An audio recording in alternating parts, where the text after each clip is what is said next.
Teška istina. Današnji sistem je dizajniran tako da ljude deprimira. Zašto? Recimo da sreća nije dobra za ekonomiju. Jer da smo zadovoljni sa onim što imamo, zašto bi nam bilo potrebno više? A danas se sve vrti u sistemu oko riječi više i oko vibracije straha.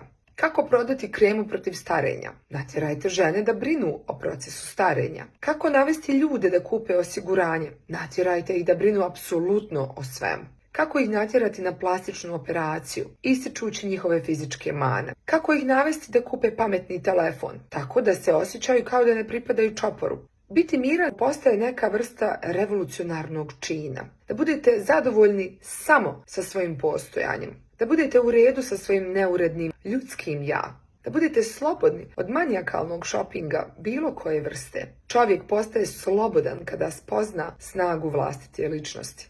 Kroz zov duše, kroz proces iscjeljenja i rada na sebi. Slobodan čovjek jeste jednako opasan čovjek za sistem. Čovjek kojeg se ne može kupiti ili zastrašiti. Zato sistem na razne načine zaglušuje priče o buđenju. Ta vrsta probuđenih ljudi zna šta je najvažnije u ovom prolaznom životu. Duhovna esencija. A to se ne može kupiti negdje u materijalnom svijetu, već se nalazi unutar samih nas. Tako da dobrodošli u zajednicu pleme duhovnih, slobodnih i budnih ljudi.